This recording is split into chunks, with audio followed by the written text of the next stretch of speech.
नमस्कार, आप देख रहे हैं न्यूज 18 जेके का सोशल मीडिया प्लेटफॉर्म। 7 मई पूरी दुनिया याद रखेगी। वजह तो आप सभी लोग जानते हैं कि भारत ने एक जवाबी कार्रवाई की है, यानी कि एक बदला लेना था कि पहलगाम में जो आतंकी हमला हुआ था उसका बदला लिया भारत ने। हालांकि ये जो ऑपरेशन आज हुआ, ऑपरेशन सिंदूर, ये भी रुका नहीं है लेकिन जारी है। तो इस ऑपरेशन अभी और भी आतंकी ठिकाने हैं जहां एयर स्ट्राइक जो हुई है, उसके अलावा भी दूसरे ठिकाने हैं, वहां भी एयर स्ट्राइक करेगा, आतंक को खत्म करेगा। ये भारत का प्रण लिया हुआ है कि हम पूरी तरीके से आतंक को खत्म करेंगे। लेकिन ये 7 मई की जो घटना है, पूरी दुनिया जो याद रखेगी इसको।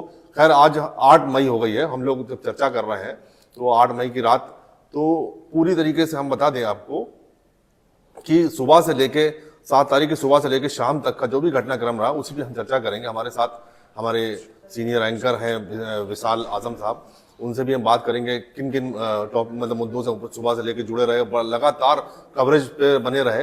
तो क्या अहम पहलू थे, कौन से मतलब रिएक्शंस आए हैं, अंतर्राष्ट्रीय लेवल पे भी बहुत सारे रिएक्शंस आए हैं इस स्ट्राइक को लेकर। हमारे जो भारत ने जो खुशी मनाई है इसको, उस पर भी कई चीज़ें आई हैं सामने। तो हम उन सारी चीज़ों को लेकर बातचीत करेंगे और जानेंगे विशाल साहब से कि क्या रहा दिन भर का पूरा निचोड़ इस स्ट्राइक के पीछे। इकबाल भाई शुक्रिया। और सबसे बड़ी बात तो ये है कि जितनी चिंता हिंदुस्तान के लोगों को इस बात को लेकर थी कि क्या हम पहलगाम में जो हमला हुआ था जिसमें 22 अप्रैल को बेगुनाहों का कत्ल किया गया था और बहुत ही बेदर्दी से मारा गया, क्या हम उसका बदला ले पाएंगे, वो चिंता जो है खुशी में बदल गई है। सबसे पहले तो ये बात है, वो कोई भी भारतीय, या मैं कहता हूँ कि भारतीय ही क्यों, वो कोई भी इंसान अगर है तो वो किसी भी इंसान के अंदर अगर इंसानियत है तो वो उस जो बारबारिक एक्ट था उसको कोई पसंद नहीं कर रहा था कि किसी को आप जो किसी बेगुनाह को आप मार दें और उसकी पहचान करके मार दें। तो ये सबसे बुरा था। और उसके बाद जो एक अच्छी खबर आई वो बेशक 6 और 7 मई की रात में जो हिंदुस्तान ने और हिंदुस्तान की सेना ने जो पाकिस्तान के अंदर जो चुन चुन कर जो आतंकी आउटफिट्स थे या जो उनके टेरर कैंप्स थे उनको निशाना बनाया। तो उस निशाना बनाए जाने के बाद आपको याद होगा इकबाल भाई कि उन्होंने ये कहा था जब प्रेस कॉन्फ्रेंस हुई, उसमें कर्नल सोफिया कुरैशी भी थी और उसमें व्योंगना सिंह भी थी और उसमें मिस्त्री साहब भी थे। तो उन्होंने मिस्त्री साहब से सबने ये बात कही है कि हमने उन्हें निशाना बनाया है जिन्होंने हमें तकलीफ पहुंचाई थी। मतलब जो आतंकी ठिकाने थे सिर्फ उनको ही स्ट्राइक किया। बिल्कुल बिल्कुल। और उसमें जो उसमें खास बात यह है कि ये एक लोगों के जहन में बात थी कि क्या POJK, जिसको हम POK के नाम से भी जानते हैं, कि पाक ऑक्युपाइड जम्मू कश्मीर, क्या सिर्फ वहाँ पर जो टेरर कैंप्स है उसे निशाना बनाया जाएगा या उसके आगे अंदर भी। तो हमने देखा कि भारतीय सेना ने बहुत ही शौर्य का परिचय देते हुए न सिर्फ POJK बल्कि उसके अलावा भी जो पंजाब प्रांत में भी कुछ और जो आउटफिट्स थे वहाँ पर निशाना, कुल 9 मकामात पर निशाना बनाया गया है। तो ये सबसे अच्छी बात थी। अब सवाल ये पैदा होता है उसके बाद क्या। कई लोग दावा कर रहे हैं कि जो भारतीय सेना है वो बॉर्डर को क्रॉस किया, क्या ऐसा है? लेकिन मुझे लगता नहीं है कि उन्होंने बॉर्डर क्रॉस किया हो, यानी बॉर्डर के अंदर रहते हुए ही ये स्ट्राइक हुई है। नहीं, देखिए इसमें बिल्कुल बिल्कुल साफ बात है। जो प्रेस ब्रीफिंग हुई थी भारतीय सेना की तरफ से, उसमें ऑपरेशन सिंदूर के बारे में जो जिक्र किया गया उसमें साफ तौर से कहा गया था कि हमने जो स्ट्राइक किया है, बेशक वो स्ट्राइक POJK में और पाकिस्तान के अंदर भी कुछ जगहों पर जिसमें पंजाब प्रांत में किया है, लेकिन इसमें हमने किसी मिलिट्री इंस्टीट्यूशन को या एस्टैब्लिशमेंट को निशाना नहीं बनाया, ना ही हमने सिविल एरियाज को निशाना बनाया। ठीक है, एक तो पहले ये बात क्लियर हो गई। दूसरी बात ये है कि देखिए ये कोई जरूरी नहीं कि जहां पे आप बम गिराते हैं वहां तक आपको एयरक्राफ्ट भी जाए। एयरक्राफ्ट में जो मिसाइल्स होते हैं उनको आप जहां से अगर फायर करते हैं तो वो काफ़ी दूर तक वो जा सकता है। तो भारतीय वायु जो स्पेस है उसमें रहते हुए मिसाइल से टारगेट किया गया है उन एस्टैब्लिशमेंट्स को, उन टेरर कैंप्स को जो मिसाइल से उसने दूरी तय की है, न कि जो भारतीय विमान है वो पाकिस्तान के अंदर दूर तक कहीं गया है। अच्छा, इसमें आप पूरे मतलब ये जो ऑपरेशन के दरमियान जो क्या मतलब देखा है, पाकिस्तान को कितना कितना नुकसान पहुंचा है? देखिए हम तो बात वही कह सकते हैं जो हमारी सेना, जिसमें खासतौर से भारतीय सेना जो है और उसमें जो इंडियन एयरफोर्स, इन दो लोगों कि उसमें शराकतदारी थी, दो मतलब 2 यूनिट, यानी कि एयर, चूंकि इसमें नेवी का काम नहीं था, तो इसमें जो एयरफोर्स और जो भारतीय सेना है यानी थल सेना, इन दोनों की आपस के सामंजस्य और आपस के वर्क डिवीजन के साथ ये काम पूरा हुआ है। साथ ही साथ विदेश मंत्रालय जो इसमें रोल प्ले करता है, तो इन तीनों को प्रतिनिधित्व करते हुए जो प्रेस कॉन्फ्रेंस की गई थी, मैंने तीनों का नाम पहले भी लिया, जिसमें कर्नल सोफिया कुरैशी थी, जिसमें व्यंगना सिंह थी और जिसमें मिश्री साहब थे। तो इन तीनों ने जो प्रेस कॉन्फ्रेंस में बातें कही, वही आधारिक बात है, वही ऑफिशियल बात है, वही सच्ची बात है, हमें उसी को सच मानना चाहिए। तो उसमें बिल्कुल सच्ची बात है, उन्होंने ये कहा है कि इसमें जो नुकसान की जहां उन्होंने बात की, उन्होंने ये कहा है कि हमने 9 जगहों को निशाना बनाया और उन 9 जगहों में वो तमाम के तमाम जो जगह थे वो सारे जो है वो पहले से हमने उसका इंटेल जो है वो हमारे पास था और हमने बिल्कुल पिन पॉइंट करके टारगेटेड और बिल्कुल जो है उसी जगह पर जिस जगह पर हम चाहते थे वहीं पे हमला किया हमने। उसमें जाहिर है कि कुछ लोग मारे गए हैं, बेशक मारे गए, लेकिन इसमें संख्या चूंकि उन्होंने नहीं बताई थी कि कितने लोग मारे गए हैं। हाँ, पाकिस्तान तरफ से ये बातें सामने आई हैं, पाकिस्तान के एक बड़े सैन्य अधिकारी ने स्टेटमेंट दिया है जिसमें उन्होंने बताया है कि 31 लोग जो है उनकी जाने गई हैं। उन्होंने ये भी कहा है कि इसमें कुछ बच्चे भी शामिल हैं। लेकिन रिपोर्ट में आ रहा था कि 90 से ज्यादा आतंकी जो है इसमें मारे गए। देखिए, रिपोर्ट्स तो कई तरह की आती हैं, इसमें सोशल मीडिया का ज़माना है, उसमें कई तरह की इन्फॉर्मेशन जो है वो डिस इन्फॉर्मेशन भी होती है, कुछ मिस इन्फॉर्मेशन भी होती है, लेकिन हमारी लाइन वही है जो हमारे सेना के लाइन है। तो सैन्य अधिकारियों ने, सेना के जो रिप्रेजेंटेटिव, उन्होंने जो बातें कही हैं वो मैं आपको बता रहा हूँ, ये बात दर्शक तक पहुँचनी चाहिए। दूसरी बात, एक चीज देखिए, आज मैं प्रधानमंत्री की, वहाँ पाकिस्तान के प्रधानमंत्री की स्पीच सुन रहा था, तो वो एक तरफ पीस की बात कर रहे थे कि हम पीस पसंद लोग हैं, है ना, हमारे ऊपर आरोप लगाया जा रहा आतंकवाद का, जबकि सीधे तौर पे आप देखिए पहलगाम में आतंकी हमला हुआ, ठीक है, उसमें 26 लोगों की जान चली जाती है, वो भी निर्दोष पर्यटक थे, टूरिस्ट थे वहाँ के। बिल्कुल। दूसरी बात, आज जब ये स्ट्राइक हुई है तो लगातार जो है सुबह से पुंछ के एरिया में देखिए, बॉर्डर एरिया में लगातार शेलिंग हुई है और उसमें भी काफी जो सिविलियंस हैं उसमें इंजर्ड हुए हैं। तो उनको एक तरफ अपने यहाँ वो बात कर रहे थे कि हमारे यहाँ पीसफुल लोग हैं, हमारे यहाँ बच्चों को मारा है, हमारे यहाँ फलाना मारा, जबकि सेना ने सीधे तौर पे कहा हमने किसी को सिविलियन को निशाना नहीं बनाया। लेकिन पाकिस्तान की इस तरीके की जो सिविलियन को टारगेट कर रहा है, तो इसको क्या माना जाए? देखिए, ये कहीं ना कहीं एक बौखलाहट होती है और इसीलिए कहा जाता है इकबाल जी की युद्ध जो है वो आप जब शुरू, यानी कि किसी भी तरह से जब ये युद्ध की, हम हालांकि अभी भी इसको हम युद्ध नहीं कह सकते, ये एक तनाव है और ये एक जिसको डोनाल्ड ट्रंप के शब्दों में अगर हम कहें तो टिट फॉर टैट जो है वो ये है, ये सेल्फ डिफेंस में की गई स्ट्राइक है और डिफेंस ये है कि हमें अपनी ज़मीन पर अपनी आत्मरक्षा का पूरा अधिकार है। चूंकि आतंकी हमला हुआ, भारत देश के 26-27 लोग उस पर मारे गए, मासूम थे, उसमें एक नेपाल के शरीफ बताए जाते हैं, तो हमें अपने सेल्फ डिफेंस का अधिकार, इसलिए हमने अपने आत्म रक्षा के लिए, सुरक्षा, चूंकि आपने याद होगा कि जब प्रेस ब्रीफिंग हो रही थी सेना की तो उसमें यह कहा गया था कि हमें कुछ ऐसे इनपुट थे कि और भी कोई ऐसी आतंकी घटना हो सकती थी, और भी कोई ऐसी घटना हो सकती थी, उसकी संभावना थी, इसलिए हमने आत्मरक्षा में यह कदम उठाया है और ऐसे उन लोगों को जो आतंकी थे उनको हमने अक्षम करने की दिशा में यह कदम उठाया, स्ट्राइक किया। अब क्या लगता है स्ट्राइक के बाद क्या पाकिस्तान दोबारा फिर से जवाबी कार्रवाई कर सकता है इसकी क्या? देखिए, इसमें 2 बातें हैं। एक बात तो ये है कि जब इस तरह की कोई भी चीज़ें शुरू होती हैं तो सबसे बड़ी बात ये होती है कि परसेप्शन क्या बन रहा है, नैरेटिव क्या बिल्डअप हो रहा है। तो कोई भी परसेप्शन के मामले में भले ही वो उसका नतीजा जो भी, बट परसेप्शन की वो जीतना चाहता है, परसेप्शन की लड़ाई जीतना चाहता है। और पाकिस्तान में चूंकि एक देश है, एक मुल्क है, तो उसकी अपनी जो आवाम है उनके प्रति उनकी भी एक जवाबदेही है, जो उनके वहाँ के जो लीडर्स हैं। तो ऐसे में वो तो कोई भी कहेगा और उन्होंने भी कहा है, लेकिन जो हमारा मकसद था हमने वो हासिल किया है ऑपरेशन सिंदूर के तहत। अब ये आपने जो बात कही है कि एलओसी पर जो गोलीबारी हुई, तो एलओसी पर गोलीबारी पिछले हफ्ते 10 दिन से लगातार हो रही थी, कभी कम कभी ज़्यादा। लेकिन हाँ, ये ज़रूर है कि जब पाकिस्तान को ऐसा लगा कि अनएक्सपेक्टेडली इंडिया ने स्ट्राइक किया, शायद वो ऐसी उम्मीद नहीं कर रहे थे, तो एक बौखलाहट का शिकार होकर के हम कह सकते हैं कि एक बौखलाहट है, यानी कि हमें कहीं ना कहीं से कॉम्पनसेट करना, ऐसा कुछ माइंड आप कह सकते हैं। तो उस बौखलाहट में उन्होंने उन इलाकों को जो सरहद से बिल्कुल करीब है और 2-3 तरफ से वो सरहद से घिरे होते हैं, तो इसलिए वहाँ पर उन्होंने शेलिंग ज़्यादा की है और उस शेलिंग के नतीजे में बेशक कुछ जानी नुकसान हुआ है और माली नुकसान भी हुआ है।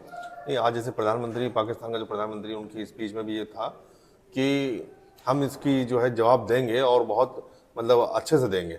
तो इसको क्या समझा जाए, मतलब क्या एक, मतलब सिर्फ उनकी एक गीजल बक्की माना जाए या फिर वाकई एक युद्ध जैसा रूप वाकई ले लेगा? देखिए इकबाल जी, दो बातें मैं फिर कहूंगा कि एक तो उन्होंने अपनी स्पीच में, आपने सुना होगा तो उन्होंने ये भी कहा है कि हमने एक तरह से बदला ले भी लिया। अब कैसे ले लिया, उनका ये कहना, उनका ये लॉजिक था कि हमने बहुत जल्द उन्हें, यानी कि उनके उनके मुताबिक उनका कहना था कि हमने बहुत जल्द जो इंडियन स्ट्राइक थी उसको रोक दिया, यानी हमने एक्शन में आ गए तो हमने उनको रोक दिया, वो ज़्यादा नहीं कर पाए। ये उनका जवाब था। तो एक तरह से वो ये कहना चाहते हैं कि हमने कहीं ना कहीं हमने उनको रोका, तो हमने बदले की कार्रवाई कर ली।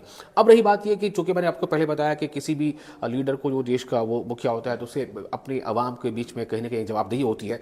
तो हो सकता है कि वो भी कुछ इस तरह से एक्शन, लेकिन सवाल तो ये पैदा होता है इकबाल जी कि भाई इंडिया ने अगर स्ट्राइक किया है तो इंडिया के पास तो एक तर्क था कि भाई हम तो भुक्तभोगी हैं, आपने हमारे 26-27 लोगों को मारा जो बेकसूर थे, तो उसके जवाब में हमने, आप दोबारा हमें ना मारे, हम अपने जवाब में, हमने अपने बचाव में हमने जो है जो मिलिटेंट आउटफिट्स उनको निशाना बनाया। लेकिन अगर पाकिस्तान अगर वो निशाना बनाना चाहता है, या अगर अगर हमले कुछ करना चाहता है या ऐसा करना चाहता है, वो किस बात को करेगा, वो किसे टारगेट करेगा? क्योंकि भारत ने तो साफ साफ कह दिया कि हमने ना तो मिलिट्री टारगेट किया है, मिलिट्री को, और ना ही सिविलियन को। तो अगर पाकिस्तान की तरफ से ऐसा कुछ अटैक होता है तो उसे इसके बारे में जवाबदेह होना पड़ेगा कि वो किसे टारगेट करना चाहता है। अच्छा नहीं, अब जैसे पाकिस्तान शुरू से ही ये रहा है कि आतंक को लेके जम्मू कश्मीर में लगातार घुसपैठ करता रहा। आज भी उन्होंने ये जम्मू कश्मीर को लेके भी क्लियरिटी, उन्होंने ये बात कह दी कि जम्मू कश्मीर में तब तक उनका हस्तक्षेप रहेगा जब तक कि वो आज़ाद नहीं हो जाता। इसका मतलब ये है कि कहीं ना कहीं जो है वो अभी भी घुसपैठ की सोचते हैं, कहीं ना कहीं आतंकवाद को अभी भी कहीं ना कहीं बढ़ावा दे रहे हैं इस चीज़ को लेके। देखिए ये पाकिस्तान जब बना तब से ही कहीं ना कहीं इस मुद्दे को वो लगातार उठाता रहा है, और एक नहीं कई बार उसे अंतर्राष्ट्रीय जो मंच है वहाँ पर इसको लेकर के मुंह की खानी पड़ी है। लेकिन वो अपना राग अलापना छोड़ता नहीं। उसका कारण ये है कि उसको, जब वो कश्मीर के मुद्दे को उठाता है तो उसे लगता है कि उस मुद्दे की वजह कर खासतौर से आप देखिएगा कि जो पॉलिटिकल पार्टी सत्ता में होती है वही ज़्यादा इसकी बात करती है। तो इसका मतलब ये कहने कि उनको लगता है कि अगर हम कश्मीर के मुद्दे को उछाल देते हैं तो जो हमारा चुनाव जीतना आसान हो जाता है, या वोटिंग को लेकर के जो है खेती आसान हो जाती है। तो ये उनका अपना एक नैरेटिव है, लेकिन हम उसे नहीं मानते। हम यही मानते हैं कि भाई कश्मीर हमारा था, हमारा है और हमारा रहेगा। बल्कि हम तो आप पीओके की बात कर रहे हैं। एक बात जी, मुझे लगता है कि कुछ बात को यहाँ पर कंक्लूड करना चाहिए।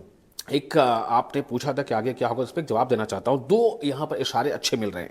एक ये है कि यूएनजीए यानी यूनाइटेड नेशन जनरल असेंबली के जो प्रेसिडेंट हैं, उनकी तरफ से एक स्टेटमेंट आया है कि I am deeply concern about the escalating hostilities between India and Pakistan.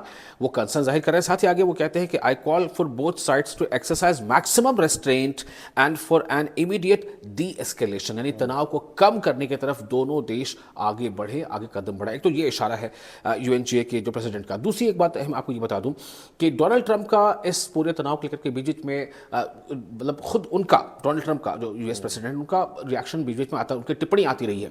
एक बार उन्होंने पहले कह दिया था कि इट्स वेरी शेमफुल, यानी कि ये एक शेम है, यानी शर्मनाक घटना है जो हो रही है। बाद में उन्होंने ये कहा, जो ताज़ा उनका अभी से 4-5 घंटे पहले का उनका स्टेटमेंट, उन्होंने ये कहा है कि यानी मेरा, यानी अमेरिका का जो है दोनों देशों के साथ लंबा संबंध रहा है, लंबे समय से संबंध रहा है इंडिया और पाकिस्तान दोनों देशों के साथ।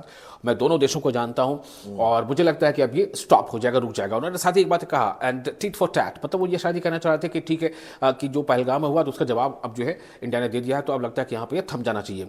एक बात उन्होंने एक बात ये भी कही है कि if I can help I will do, यानी कि अगर मैं मदद कर सकता हूं तो करूंगा। तो शायद कहने का यह इशारा साफ है कि अमेरिका भी अब चाहता है कि ये जो तनाव है ये कम हो और हालात समान हो जाए। नहीं, अभी मैं पाकिस्तान के सलाहकार, उन्होंने भी ये कहा कि अगर भारत दोबारा अगर ऐसी स्ट्राइक करता है या हमला करता है तो फिर पाकिस्तान भी करेगा।